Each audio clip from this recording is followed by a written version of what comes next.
Are you ready to navigate the new way to work? Forbes Books presents Dare to Care in the Workplace with Kathleen Quinn Botaw. Here's Kathleen. I'm so excited to welcome you back to my chat with speaker, author, consultant, and my new best friend, Simon T. Bailey. Simon, you've taught over 400,000 students and partnered with over 2,000 organizations, and your Goldcast video alone has an astounding 91 million views worldwide. You're such an amazing mentor, but who is your mentor? How did you learn and how do you grow? I have so many mentors, but one of the individuals that's had a tremendous impact on my life is Dr. Mark Sharona. Has been my mentor for about the last 25 years. When I first met him, he had 4,000 books in his library. He has since gotten his second PhD, just turned 69, and has 18,000 books in his library. And he told me years ago, leaders are readers and readers are leaders. He challenges me to be a better thinker, a better individual, better human being. And I'm so grateful for that mentorship. Oh, that's wonderful. Mentors are so profound. And, when people are starting out, they don't know how to connect with a mentor. What's your advice there? First of all, think about how do you want to grow and what area do you want to grow? And who is that subject matter expert that you might be 2 to 3 people away from that you can ask for introduction? And when you get the introduction, just don't show up with hat in hand. Do your research on that mentor and ask them a question. As they give you feedback, go and do that and follow up and let them know, hey, Kathleen, you told me to do this. I did it. And here was the result. That for a mentor is everything, because so many times people want to be mentored and you give them advice and it's in one ear, out the other ear. But to feedback to say, Kathleen, I did it and it worked. What? Amazing.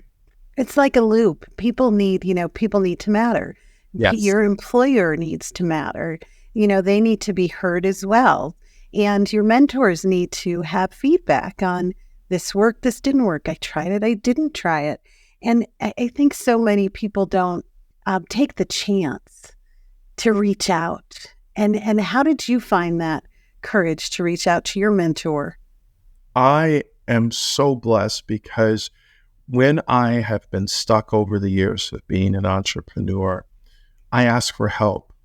And I learned that the hard way because I realized I didn't have the answers. And I asked a person who made an introduction to a person.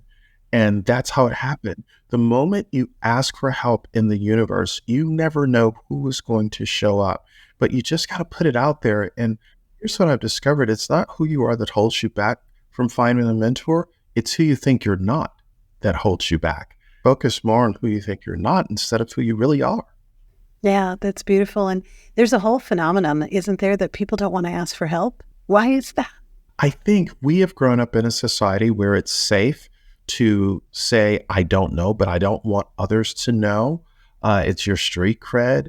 And here's what I think we have to realize, and let's just destroy this myth. Who you are is bigger than what you do. So if who you are is bigger than what you do, then you don't know yourself by yourself. You get to know others in the context of a relationship because they relate to the cargo in your ship. And wherever you are going on the ocean of life, they meet you where you are to do life together, not alone. Right. I read something, you said, leaders read, I read ferociously, and everything I can get my hands on, people come in and out of your life. I love this phrase I learned when I was a young girl.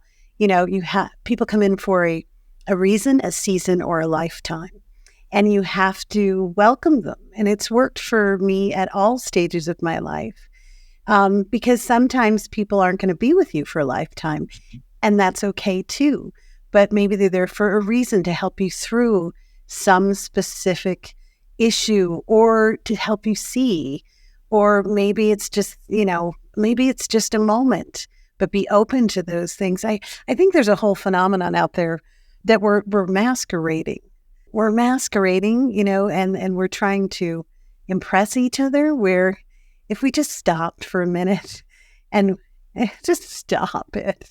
And B, Simon and I are both part of a NSA, a National Speaker Association. And the meeting that we initially met in, there were some people there who, God bless them, you couldn't even get through to because they were so busy trying to be impressive. And you don't have to be impressive, people. You just have to be who you are, and let that light shine, that brilliance shine through. I see gaps when I go and I get the honor to speak to some groups. I see a lot of anger too. Have you noticed any anger out there in the, obviously since 2020, I see some anger. How can people deal with this, anger? And work's changed, the way we work has changed, how we have to show up's changed. I feel this like kind of fog over people.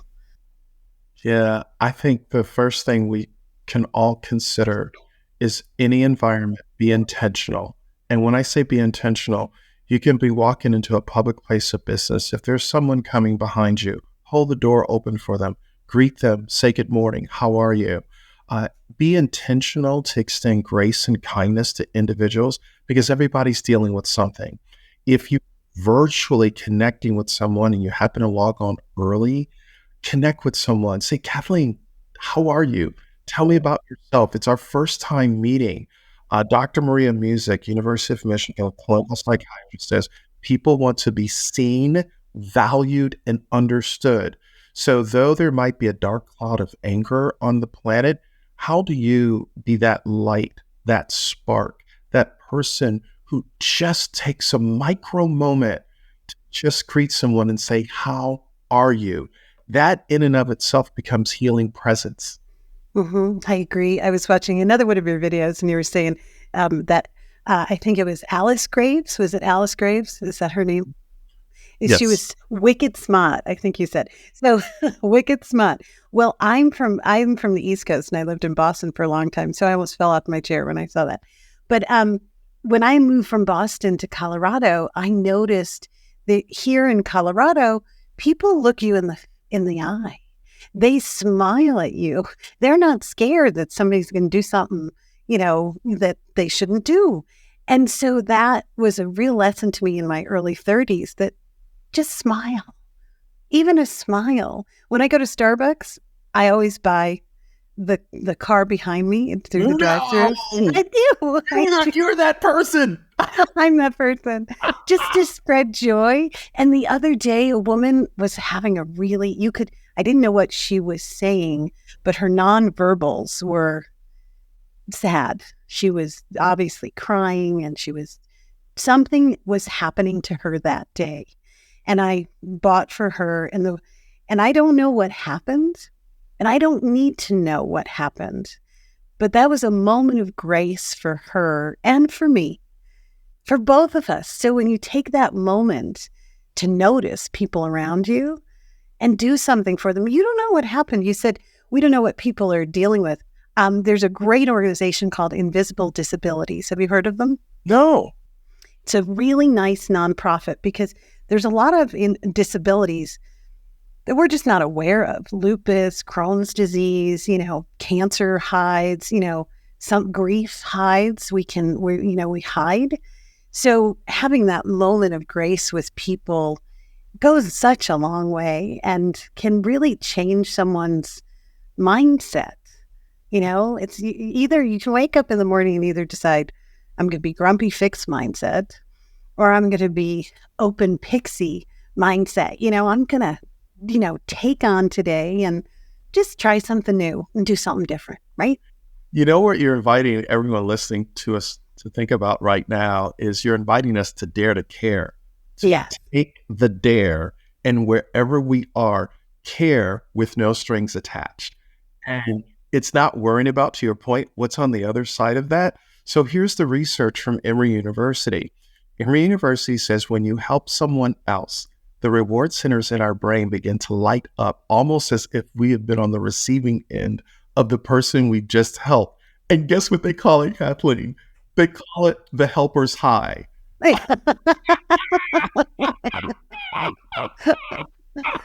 awesome. I'd rather be high on that than anything else. Although if you take my wine from me, I might be mad. But but I think that's awesome. So shifting gears just a little bit more, everybody, many people who see your success and my success, they think we haven't had any struggles. And I call a big BS on that one. But what is the biggest thing you've had to overcome in your life, your professional life, that we can learn from? Because there's this mystique out there that, oh, you're all that in a bag of chips. Your life is perfect. You're great. And people, I got to tell you, everybody has something. So what's your something? I think you've met my daughter, Madison, but oh my God, she's lovely. Don't know. She came into my home office a few years ago, and I sensed she wanted to talk, but I was emotionally unavailable. And she just said, "Dad, I'll just see you later." And it hit me on the plane that I missed a moment to connect with her. So when I came back from out of town, I said, "Madison, you wanted to talk to me?" And she said, "Daddy, it's okay." I said, "No, it's not okay, because you're going to marry a joker just like me if I don't change how I was showing up in the world. If you don't like what you're getting, look at what you're putting out into the world." And her mother said to me after 25 years of being married, she said, "You give everybody the best of you, but you give us the rest of you. And I don't want the leftovers anymore." And what I realized, that I had built a house but lost a home. Professionally, I was chasing money but had no meaning. And I was pursuing power but had no purpose. And so after 25 years of being married, even though I was standing on stages, writing books, doing all of these appear to be successful things, my home was dying by 1,000 cuts. And what I recognize is I am flawed. I am perfectly imperfect, as I've gone through therapy and I've identified some areas of opportunity, right? I cannot show up on stage with any credibility until I dealt with my house that was jacked up. And it started with the man in the mirror, me. So as I begin to work through this, one of the things my therapist, Anita, said to me, whatever you don't deal with will eventually deal with you. And that's where I started. And I'm still on the journey these years later. But I realized, coming to a place of self-awareness for everyone listening to us, where do you start? Be self-aware and ask people, how are you showing up? And in this day and age, mental health is just, it's on the rise, or at least we're reporting on it. I think it was always there, but everybody was afraid to talk about it. Like, I'm not going to therapy. Well, ladies and gentlemen, I've gone to therapy as well in my life at the age of 25, 40, and probably going to go again soon. But I have to tell you, having someone to talk to work through some coping mechanisms and some self-awareness. Everybody needs a coach. My friend, do you know Jack Daly, Simon? I don't. He's a brilliant speaker, and he speaks on, sales organizations. But he is a coach for freaking everything in his life. He has a bike coach. He has a swimming coach. He has a speaking coach. He has a coach, a cooking coach. He has a wine coach. He says we need coaches for everything. Think of a therapist like Simon and I have. They're a coach. They help you. We need coping mechanisms to get through our life and to the other side, to have a happy, brilliant life. And you all deserve it. One of the things you also said in one of the videos was, are you just performing competently, or are you sharing your brilliance? What's the difference to you for that? Like, tell us more about that piece that's tied to that. So one of the struggles is, in corporate America, I learned to perform to get a result. I would show up at the meetings, the agenda, play the political game, kiss up to all the right people to advance an agenda. Very outwardly focused, very about me. But when you understand how to share your brilliance, you build a bridge from where you are to where a person is, where a team is, where a department, or where a company wants to go. And building that bridge is to show up and to practice what I call authentic listening. When I authentically listen, I'm listening to serve, because the same letters that spell the word listen spell the word silent. Instead of having selective hearing, I'm listening to respond after you finish what you say. Sparking brilliance, sharing brilliance, living from the inside out is I don't show up in the room to be the smartest person in the room. I show up to engage the brilliance in the room for who I will become in the process by talking less and asking more. Yeah, absolutely.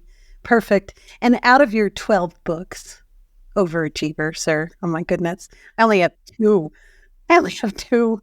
I'm like, oh, wow. I thought that was pretty good. 12 is awesome. What's your favorite? Probably the latest book that is getting ready to come out in a few months. It's taken me 20 years to write it because I had to live it. And sometimes we write things to sell, but sometimes we need to write things because we have been in pain and we discovered a breakthrough that might help someone else. So I bring people into a conversation with this new book called Resilience at Work, how to coach yourself into a thriving future. Because everyone, it's so serendipitous, you would say coaching, everyone now not only needs to find a coach, but they need to decide that we are now in the brilliance age. And in the brilliance age, it is moving from survival to thriving. How do I become a thriver and coach myself into the future? Beautiful. So Resilience at Work, people, when is it coming out? It'll be out, drum roll, it'll be out in about 3 months. Now, is that number 12 or number 13? Actually, believe it or not, it's number 11. Number 12 is I gave you an in extra the one. works. No, it's okay. Number 12 is actually in the works right now. Number 12 is in the works. Oh my Yes. God, I better giddy up, people. Write some more books, for God's sake. I'm behind here with only my little 2. That is awesome. So tell us again how we find you, Mr. Simon. Yes, SimonTBailey.com. T for terrific.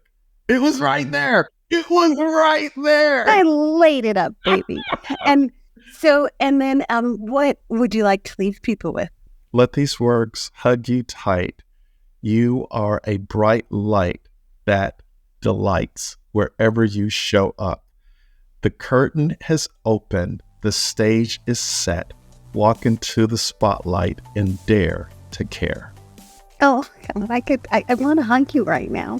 Oh my God, I love you, Simon. So thank you so much for being with me today. This was just wonderful. Thank you, my friend. You are welcome, and that will do it for another episode of Dare to Care in the Workplace. I hope you enjoyed the show, and if you did, please make sure to take a second to subscribe so you'll automatically get my new shows when they drop. Also, if you have a minute, I'd love it if you could leave a review on Apple or Spotify so more folks like yourself can discover the show. Until we meet again. This has been Dare to Care in the Workplace. To connect with Kathleen, go to KathleenQuinnBotaw.com. Kathleen's book, Dare to Care, is available wherever books are sold. Dare to Care in the Workplace is a production of Forbes Books.